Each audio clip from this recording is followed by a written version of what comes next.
Good morning. I'm so glad you're here to join me for the flip through of the final 4 spreads in my second art journal. And we have Mr. Nicky here with us, who I hope will not be a problem. We'll see. So as I said, we have 4 spreads to go through, and here's the first one. It's snowshoe hare. So, oops. Come on, Nikki, out you go. So, this was inspired partly by images I had of holiday foliage or pine foliage. This clearly with the pine cones and something red here was probably holiday, but most of that holiday stuff is not included here.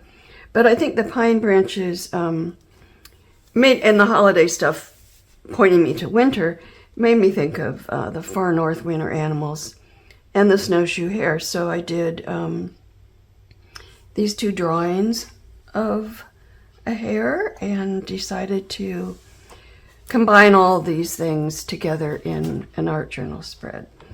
And here it is. And I'm really happy with the composition and the colors. And I think the drawings, even though they're very pale, the background shows them off quite well, so I'm happy with that as well.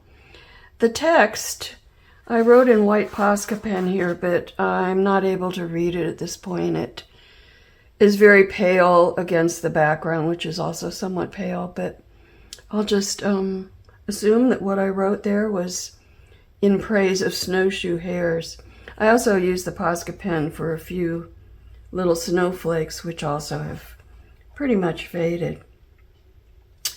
There's a little bit of text that I can read. This says, sheltering among the bare branches of the brush, and this says, protected by a thick roof of pine boughs, safety. I don't tend to use a lot of text in the spreads, but when I do, I'm happy that I did because I think it adds something. I also painted in some branches, bare branches of deciduous trees, and cut from gold foil. I don't know if you can see it. I hope you can. Gold foil from Candy. I think it's from Ferrero Rocher. Anyway, cut out the little gold leaf shapes and glued them on. So that's it for our snowshoe hare. I also just wanted to say, though, before I leave this one, that there are a lot of different pieces of collage in the background. Some of them are kind of inconsistent with the theme, like here's a rose, which certainly would not be blooming at this time of year when the snowshoe hare would be in its white phase.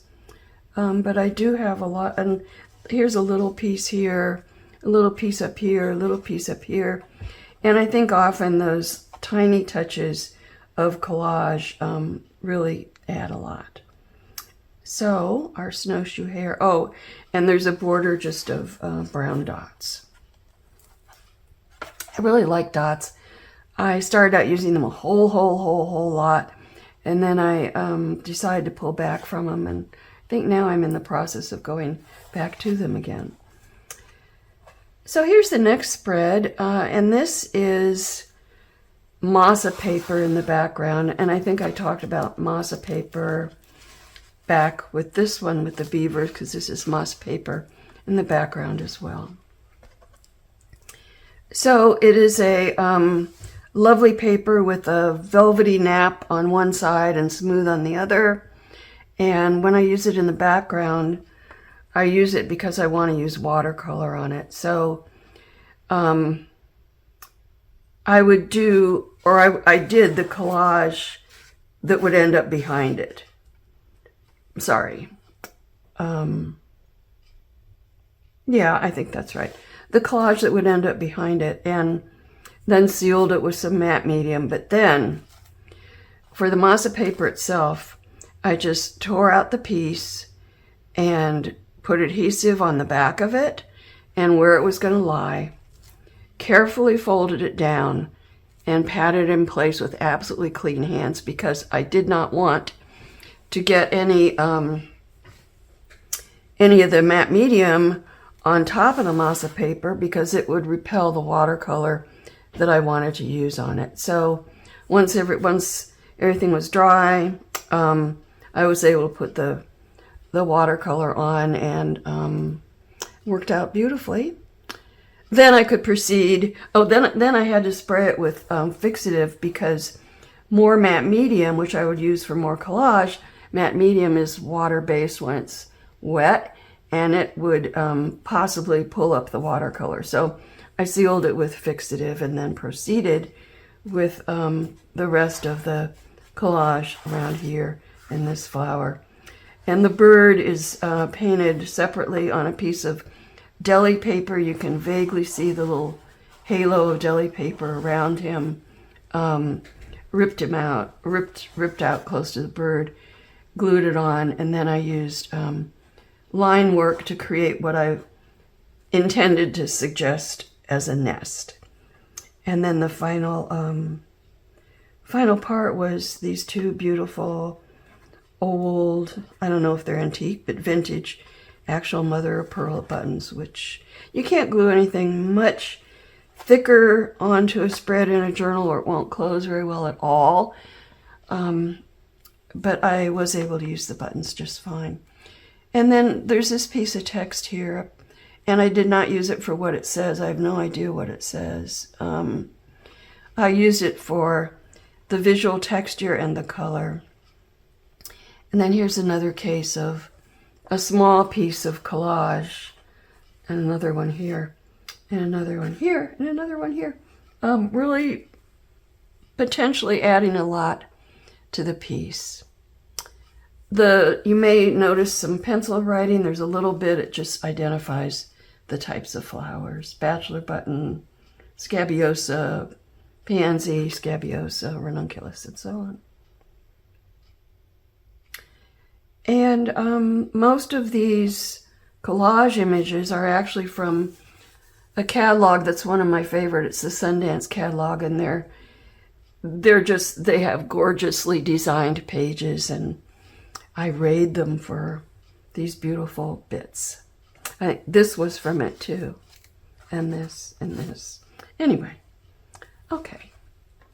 So here's my favorite one. Now, this journal was created in 2020, lockdown time, and for whatever reason, the idea, well, we were having Zoom meetings and once a week with the art group, and even though we couldn't get together personally, and those were times I look forward to so much, when we were all isolated from each other. And this came to my mind. This is about a Zoom meeting of reptiles around the world. And I'll read you what it says. All through the past year, as the whole world hunkered in lockdown, their weekly Zoom calls had been a blessing. The group had formed a deep bond, sharing and depending on the fortunes of the past week, cycling through optimism, depression, hope, and despair, yet invariably coming out of each call better than they had gone into it. Today's call had been magically restorative, but it was now time for the call to end.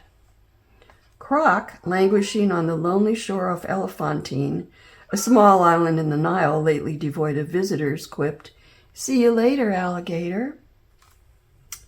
And Gator, hulking in his burrow at the edge of the Everglades, barred from his usual satisfying strolls through the nearby suburbs, answered as was customary, "After a while, crocodile." Then it was Gharial's turn, secluded in an undisclosed location deep in the wilderness of the headwaters of the Indus River. He, as one of the few remaining individuals of his kind, had to be specially careful and was, therefore, specially lonely. Wait, don't go. Can't we stay a little longer?" And that was how I felt in those times. So that was my inspiration for this piece. And I had seen a video about gharials, which was really fascinating. the zookeepers had trained them to each eat at their own individual feeding stations rather than fighting with each other for the food. It was amazing. Anyway, so the background is collage. These are drawings of mine. And we have part of a map of Egypt showing the Nile, palm trees from that area of the world, from the tropical area of the world, a little clipping that shows a tomb decoration from ancient Egypt. And this piece I thought had sort of an East Indian feel to it, and this. Little butterflies drawn in. A little tiny bit of line work over here, dots. This was a joy to create, and when I look back at it and read what I wrote, it reminds me of how it felt in that time. Not good.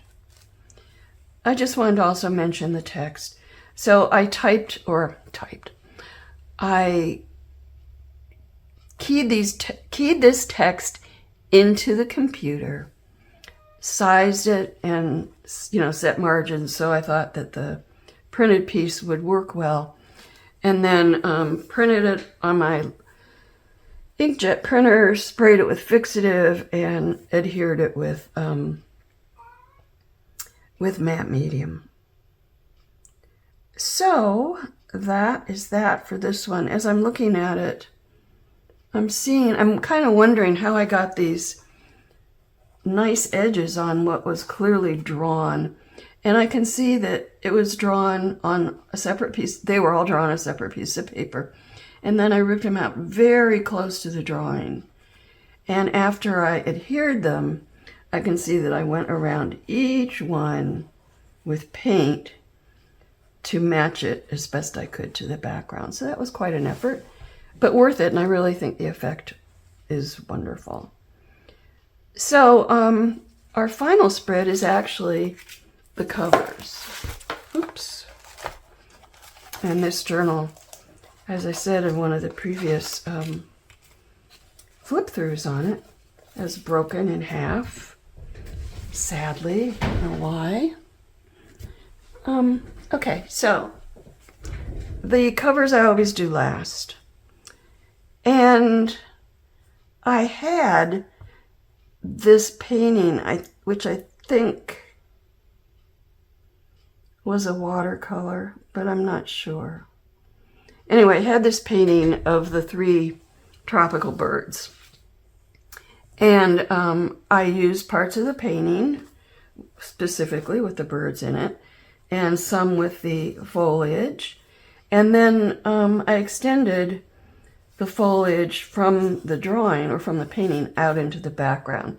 So before I laid these two or glued these 2 pieces down, I set them in place. I kind of drew where they were going to go and did background color.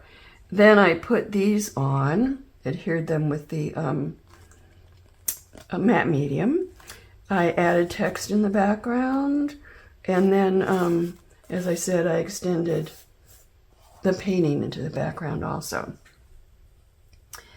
Now, I do have text here. I'm not sure what it says. I haven't made any effort to read it, because I think if the meaning had been something I wanted to particularly preserve, I would have done it in a way that could have been read more easily. So I think this is another case of me just using text as a visual texture. And then I have these wonderful little stamps. Let's see. I think they're Australian, which, or they're stamps of Australian postal marks, which would go really well with this theme. And then the number 2 for volume 2 in my journals I just did with dark brown paint to match this. So that's it.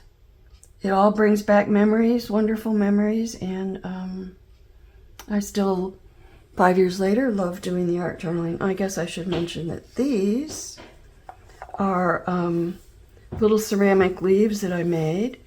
And this front one, okay, so both the front and the back closure ribbons were glued under the collage on the cover.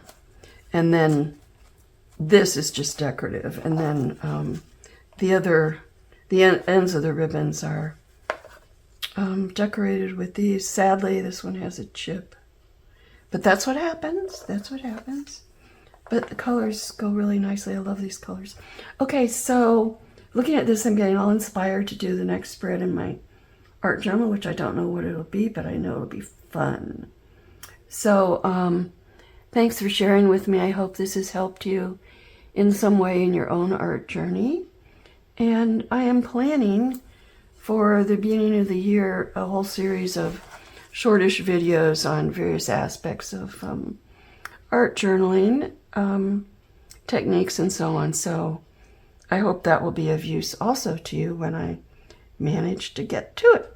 Okay, have a wonderful day. Thanks for watching. Bye-bye.